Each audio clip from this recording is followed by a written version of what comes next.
Hey, what's up everyone? In today's video we'll be looking at the Australian Lockwood Twin. This is a lock that has a sidebar. This is a lock that has 6 main pins and it's actually pretty tricky to pick. So let's take a look at what's inside. So here is our key. It's a pretty nice beefy key. It's actually pretty thick as well and heavy. So there are bitting pretty wild for the main stack. And we also have bitting for the side pins, so there's 1, this is a max lift on 2, and there's 3. So this is a key knob or knobbing key. I always forgot the type of cylinder.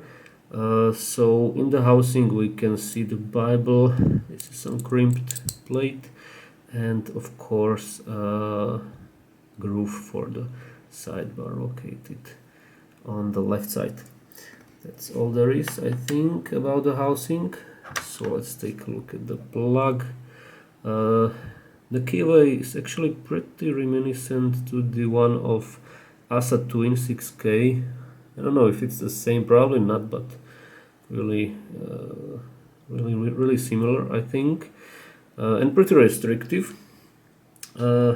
Unfortunately, despite this lock being called Twin, it does not have any counter or overmilling, just your average 6 pin chambers and without any security features.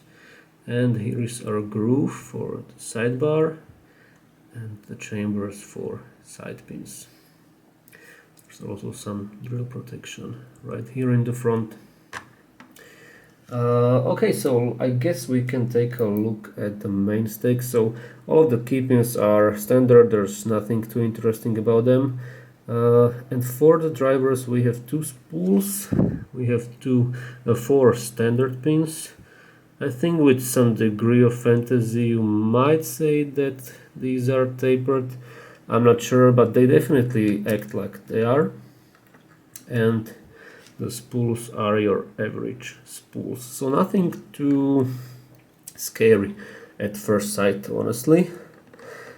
And let's take a look at the side pins. So this is our side pin. It's round from on the base and on the top as well, so no like irregular shapes in there. There's like this is cupped for the spring, and of course we have our through gate visible, and what I'm not sure is visible, and I wouldn't blame anyone if he didn't see it, because there's also some pseudo false gates, but I would rather call them like serrations, although even that may be a strong word because they honestly don't do anything. You barely can feel them in there. So there's some, let's say, these are not smooth but almost, and you can see that if I arrange them like this, that this one has the position of the through gate a little bit elsewhere. So this is a max lift actually, and these are a little bit lower lift. And here's our sidebar. Looks pretty much like a little Twin 6K sidebar, but as you can see these fences are on the same position, so in here, and they don't bite particularly hard into the false gates. So there's that. Okay, so how do we pick this lock? Well, luckily enough this lock isolates pretty well. So first you pick the main stack and then you pick the sidebar. This cylinder or this format only permits rotation, clockwise rotation, because there's like a rotation limiter on the tailpiece, so it makes lifting the side pins, I guess, a little bit harder, but honestly not by a wide margin, because as I said, these serrations don't do too much. The main problem I feel like is the main stack, because actually the tolerances are pretty great, I would say. And I don't know if it's only because of these tolerances or maybe also because of the tapering of the standards, but it's actually physically impossible, I think, to not to drop the standards as you are setting the spools. Like I really try to be precise about it, but I always drop the standards. So what you have to do, or what you should do if you want to save some time, is you should try to preset these spools under heavier tension before you get a full set.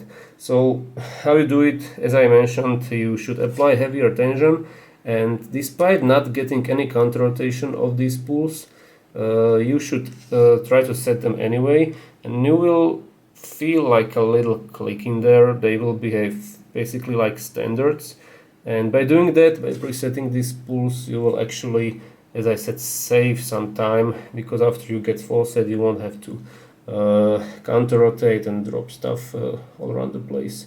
So basically that's, I think, the main idea of this lock, to try to preset the spools in there.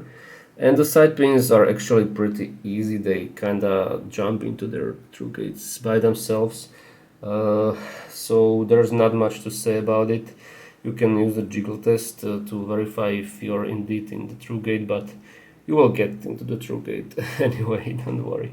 But funnily enough, as I was picking it, as you will see, I actually somehow managed to overset one of these side pins. It never happened to me before, but I'm such a good guy that I, for the purpose of demonstration, I overset one. So you can see that it's, it's possible. Anyway, to pick this lock, you can definitely get away by using a 19 thousandths hook, but I felt like I was kind of hitting the other pins as well. I didn't feel comfortable to simplify things, so I just used this 15 thousandths, but it's not required. You can use a 19 thousandths if you feel more like it, but there's like a really high lift in the back, and it was kind of awkward for me to use the 19 thousandths on it, so that's what I used. And for the side pins, you have actually more options than the classic MP10 multi-pick number 10 dimple flag, because the bottom of the keyway is a bit wider than your standard asset wing lock. So I use this Spools L flag, but yeah, just so you know that you have more options. You are definitely not forced to use the MP10. You can also use some slim hook, I guess, if that's your kind of thing. You can definitely get away with it as well. Alright, so I think that's all there is to say about these bad boys, so let's clamp it up and try to pick it. Okay, here we go. So the key works. Perfect. So we'll be going clockwise because there's really no other direction possible. And start in the back with max lift standard in there. So that's number 6. So I'm pushing him up.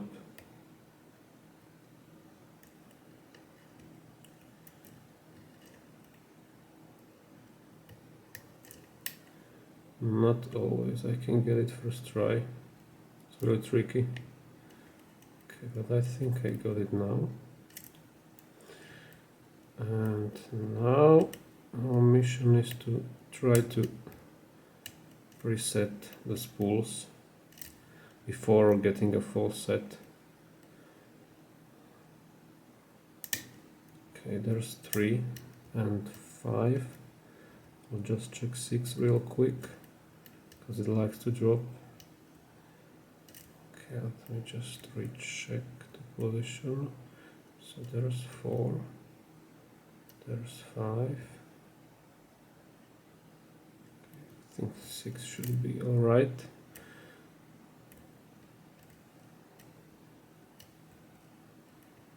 Maybe not. I don't know if there's some tapering or what, but okay, now twin is binding. Click there and 1, So there's our full set, and looks like we managed to reset 3. There's no counter rotation on it. What about 5?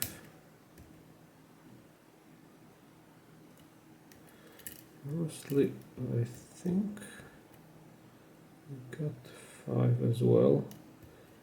Sometimes it doesn't give counter rotation, I don't know why.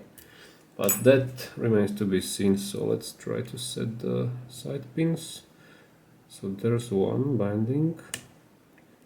Click there, and he's loose. Okay, 1.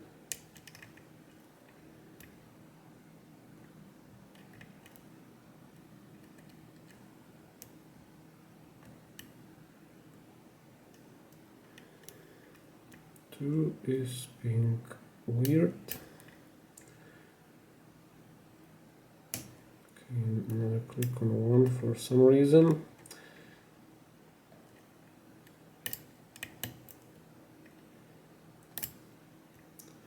One, 2, and 3. Okay,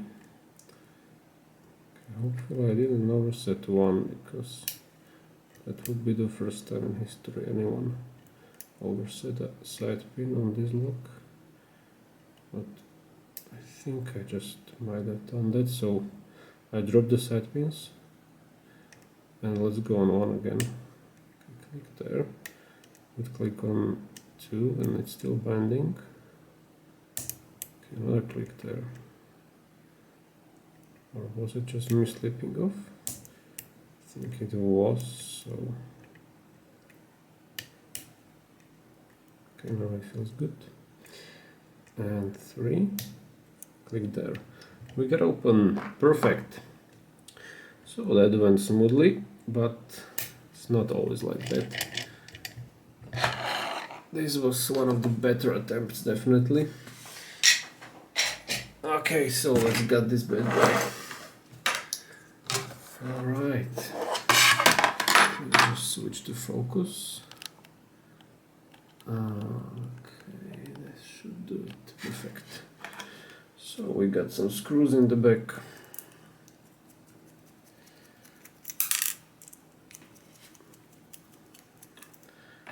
We got a tail piece in the back. Now it's ready to slide out. There's our follower. There's our key. We don't need to shim this lock, luckily. Okay.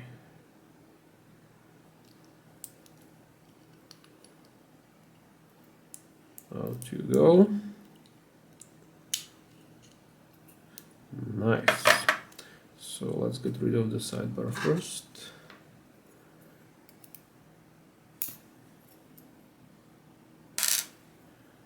And the springs as well. Oops. That would be very if I lost it, but luckily I didn't. Should have honestly taken a different tweezers, but I think we are fine here. Okay, so let's continue with the key pins. Oh, there's the drill protection, almost forgot about it. Just place it here. So there's 1, 2, 3.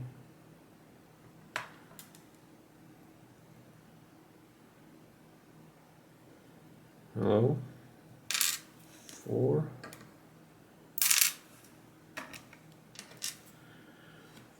5 and 6, and these little sidebar springs are next, along with the side pins. Okay, so they're sprung, so watch out for that. And there's the first one, second one, and third. And their associated springs. Okay. That's the plug, got it. That's all there is. And now the drivers. Okay, should be the front. Standard.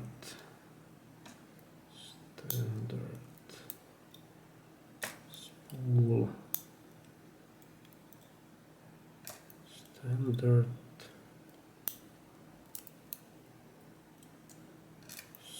Spool and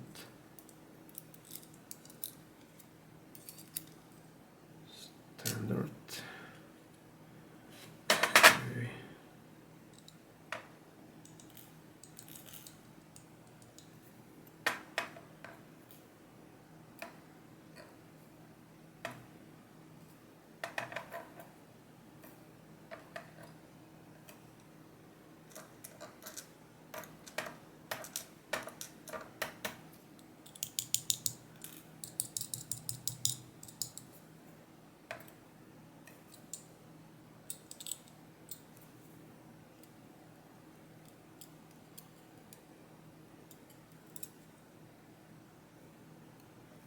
There it is.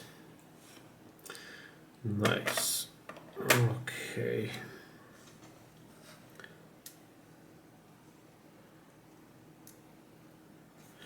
Alright, so let me give you a close-up, guys.